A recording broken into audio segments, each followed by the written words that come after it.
what a great Headbangers ball it's going to be tonight. Lemmy and Mikkey, sitting right over there, from Motorhead, are going to be here, and it's going to be fun. They're here already, actually. Exactly, but they're going to say something when we talk to them later. Also, we've got a world premiere video from Motorhead, Hellraiser. They keep on inviting you back. Well, I'm older, aren't I? Anyways, tell us, what the heck is Mikkey doing here? I'm hanging out. I thought I'd pop in for a drink. And also, you're latest member of Motorhead. Yeah. Now, how did you get, people might know Mikkey as playing with Dokken or King Diamond, and is a killer hockey player. I said that before on the show. But tell us how you got hooked up with Mikkey. Exactly. Tell us how you got hooked up with Mikkey. Well, we got engaged, you know, and then we decided just to live together to start with, just to see if it worked out. So keep the checks coming into the family. It's really compatible, isn't it? No, this is years and years ago. We toured with Motorhead '87 with King Diamond, open up in Europe. And already at that time, we were talking about doing something. In fact, we asked him when Phil first left the band, the last time, right? We asked him to join, but he was busy joining Dokken. Yeah, well, actually, first time was with King Diamond, and we were up rolling with King. And but we kept contact over the years, you know. Let me send me some nice postcard from wherever they are. Write those guys. No, I cornered him in the Rainbow, and he just left Dokken, so I said, right then. You got no excuses now. This is it. There you go. When we come back, we're going to be talking to these guys, and we're also going to have you premiere the brand new video from Motorhead, Hellraiser, which I guess was directed by Clive Barker, who we'll talk about. I'm a big fan of. Hot. I'm a big fan of Clive Barker stuff and Motorhead stuff. All that and more when the Headbangers Ball continues. Stick around. Not sooner. And right now we're talking to Lemmy and Mikkey from the band Motorhead. Oh, God, you frightened me then. And Mikkey, playing for Motorhead now, you played with Dokken, you played with King Diamond. I imagine you're playing a lot faster and harder than you probably ever played before. Yeah, for a long time anyway, yeah, for a while. I mean, King Diamond was not a day at the beach, put it that way again, but it's faster, it's heavier, but I'm used to playing. Is it good? Is it kind of like a good workout? Yeah, it totally is. Now we're about to play the new video, Hellraiser. Until the toes over, he's going to have arms like that. He's going to be like, I already have. They get new ways, son. A couple of shows. You're going to have arms like his legs. You're going to make a home video on how to burn weight playing air drums for Motorhead. Don't watch Richard Simmons anymore, man. This is going to be a Mikkey Dee workout. We're going to play Hellraiser. And I know this was taken from the movie. I'm a big Clive Barker fan, and I've seen both the first two movies. This is taken from the third movie, and you're a fan of the Hellraiser movies? Yeah, well, sort of. I mean, I thought the first one was the best, of course. They always are, aren't they? You know, because that was the first time. But I'm a bigger fan of this one because I got two songs in it. Right. You know, so obviously that makes it's a killer movie. Hellraiser, Hell on Earth. No, we did see it though. And I guess you've got the character Pinhead in the video. Yes, he's well pinned ears. He's a very strange man, actually. Yeah. He comes in looking like somebody completely. Well, you see him in the third movie. They show him as he normally is.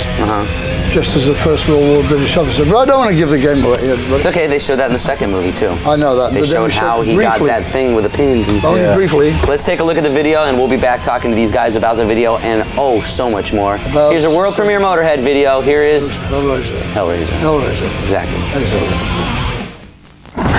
That was the world premiere of the brand new Motorhead video, Hellraiser. Wasn't it great? With Lemmy playing cards with Pinhead. Pinhead. Pins as we call him. Spikehead. Now, you worked with Clive Barker on that video? Yeah. What's he like? He works with us, you know. Exactly. It probably was pretty different for him to work with from one monster to another. Well, I got a couple of his books. He came around my house and signed them, you know. So I now have, you know, absolutely worthless books with the signature in the front. Well, unless you're a Clive Barker fan. Wait till he dies. Exactly. So now, Clive, you got to watch out. Lemmy's after you to make the books worth more money. Anyways, I want to talk a little bit about the tour now. Easter. You guys about what? No. He said Easter, but it was a mistake. I was going to talk about hockey. About the tour. Right now, you guys are out on the road with Ozzy. We are. And Ugly Kid Joe is playing, and you guys go on first. Yes. So I just want everybody to know, if you're planning on seeing the Ozzy show with you guys and Ugly Kid Joe, that Motorhead kind of kicks the whole show off. So make sure that you show up there early so you can see Motorhead. We kick it to pieces, actually. Exactly. There's not much left on stage when we walk off. So we're going to talk a little bit about the tour, the new record, because they do have a new record out called March or Die, which I recommend, as I do all Motorhead records. Plus, we've got videos on the way from Anthrax, Warrant, and Iron Maiden. But right now, let's play a video from a band that, as you probably know from watching the ball, I am an incredible fan of, out of all the new records that are out. I think this is one you should check out too. From the album Psalm 69, here's Ministry with NWO. Yeah, I like that one. Yeah, that's a good one. The song Hellraiser is even on Ozzy's album. That's right. With Ozzy doing it. I wrote it for Ozzy. You wrote it for Ozzy, but it was so good you wanted to do it too. No, actually, film people wanted us to do it. Oh, really? To do that one for the movie track. Who does it? Changed it a little bit. On tour, who does And it? he's on our new album too. And that's another thing on the new Motorhead Damn album. incestuous, isn't it? You've got a song with Ozzy and with Slash kind of working. 2 songs with Slash. I would imagine, because I know a lot of the hard rock bands, probably every one of the hard rock bands, are very influenced by Motorhead. Is it pretty easy for you to kind of get some guest people to show up, like you call them? Well, they Hey, phoned us. Really? I would never phone them. They want to play with Motorhead. Yeah. Why wouldn't they? Anyways. Well, I mean, I don't know why they wouldn't, but I don't know, because they did, so I don't have to think about that. So. We're going to talk a lot about the new album and much more stuff. And there's Youngblood's Block. Say that 3 times fast. What's that mean? I don't know. I think it means videos with young kids in it. Yeah. I mean, not as young as Bad for Good, but I don't think means there's us. anybody They're else gonna show. younger. He's almost 7 now, isn't he? Something like that. Anyway, Youngblood's Block is on the way, so stay there. I knew him when he was 2. Lemmy and Mikkey. Lemmy. Lenny, He was Lenny, Lemmy. and Mikkey from Motorhead. Mikkey. Anyways, talk about a little bit about the new album. Certainly, I'll. Which you should go out and buy right away, right? Absolutely. I like this new album a lot. Steal it, why not? I like you it haven't better. got the money, steal I it. like 1916. I like this one better. One question I want to ask. I mean, this isn't a mean question at all, but I would have thought with 1916 coming out that it would have turned so many more people onto Motorhead, and Motorhead would have been as big as a lot of the big metal bands are. Is there a reason you think? Unfortunately, it wasn't so. Is there a reason that you think that Motorhead hasn't broken through to that? I mean, Motorhead, in my opinion, is one of the first real heavy metal bands. That's our problem. Okay. It's because we were there a long time ago, and people perceive us as being from the past somehow, I think. Because I think a song like Ace of Spades could be Yeah, but released that's today as a brand new song, and we're it does stuck not with sound it, dated. see, and it was all that time ago, and people sort of don't consider that we make records since, you know, it's a funny thing. And then they perceive us as being from before. Right. And don't consider it as a contender now. So if you are a fan of metal, check out any Motorhead record, especially the new one. Keep on and making Especially the albums new until they like them, you know. Right. I mean, That's why we're out there right now. Just. I've never put anything out I'm ashamed of.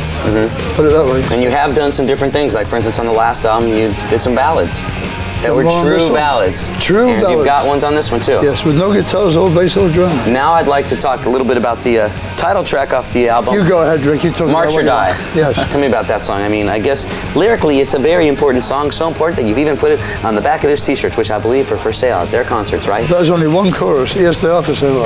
But you've got some of the lyrics. I mean, tell me a little bit about the song March or Die. I hear that that's a pretty important song for you. It's an indictment of human stupidity, actually. It's one more time, my view of the human race is a hopeless mess. So it's a very positive song. Sorry, everybody. It's a very positive song. I mean, I'm in there with you. I'm in there with you, don't forget. Well, we'll talk about Lemmy's positive messages and Think stuff. about it. We can put people on Mars. We can't stop molesting our own children. That's strange, isn't it? There you go. That's a good point. Hot dog. Who wrote that script? Monty Python. Right now, we've got a Youngblood's Block coming up with Jackal and a debut from a band that I like a lot. Got the old Sabbath sound. They're called Caius. And right now, we're starting things off here with 21 Guns. Oh, Scotty. Tell us about who's in 21 Guns. Scott Gorham. Who was in another great influential band, Thin Lizzy. Thin Lizzy. But let's take a look at 21 Guns. Here's Knee Deep. And Motorhead. And a little bit about the tour. Once again, the tour is hitting around the East Coast right now. I guess there's a lot of dates in the Pennsylvania area. The show starts at 7. Be there at 7. Not forgetting Columbia, Maryland. We do go on by 7. Motorhead goes on first. And you're doing the shows with Ugly Kid Joe. I know in October, at one point, you hook up, I know October 10th is with Alice in Chains in California, because I'm going to be at that show. It's yes, you are. Killer show. I'm going to ring you. Then we do go to Argentina for a couple of shows. Argentina and Brazil. Going out with Black Sabbath after that. Have you ever played Brazil before? Yes, I have, but not Argentina. Get to play Going to Brazil I think Brazil. technically Great Britain is still at war with Argentina. I'm not sure. Okay, I want to talk a little bit about songs off the new album, March or Die, which you're out. First of all, Rick, I can take when I got the album, CD, we don't say albums anymore. When I got the CD, I put it in without looking at the album covers, and I've heard the starting of track 2, and I was saying, I hope this is Cat Scratch Fever, because it sounds exactly like Cat Scratch Fever, and lo and behold, it was Cat Scratch Fever. What made you decide to do it? And it was cool. Well, you know, sometimes you hear somebody do a song, and I'll go, God, they're really ripping off this in this band, or this in this band. and I was saying, God, this sounds a lot like Cat Scratch Fever, and it was Cat Scratch Fever. Well, we were ripping off, but we ripped off the whole song. So you decided, if you're going to go, do it the whole way. Yeah. Why'd you decide to do a Nugent song? It's a good song, you know, and we thought it could do with a bit more bass on it, so away we went. Because it's a cool version. Yeah, it's I like it's definitely, it's what you would imagine Motorhead would sound like doing Cat Scratch Fever. Are you friends with Ted, or? I met him once, I think. He doesn't like this version of Cat Scratch Fever. Really? Apparently. Well, it's heavier, so. You know. Yeah. Probably wishes he would. It was heavy when he came out. But now he's in a Damn heavy Yankees. song in the 70s, you know, but he's done a fine album with Damn Yankees. Two fine albums. Yeah. I don't think Damn Yankees would be doing any Motorhead songs, though. No, I shouldn't have thought so. Thanks for stopping by. You never know. You do 1916. Exactly. Fast version of that. The album is out. It's called March or Die. Check it out. On the tour, show up early. Make sure that you see Motorhead because they're playing first on the 3-band bill. Thanks again for stopping by. Always a pleasure. Let's go play some hockey, Ricky. Exactly. Yeah, go and get Trouble are going to be stopping by in just a little bit. And right now, let's play a song from Iron Maiden. Here is Wasting Love. Good night, Ricky. Nobody's seen this for 100 years.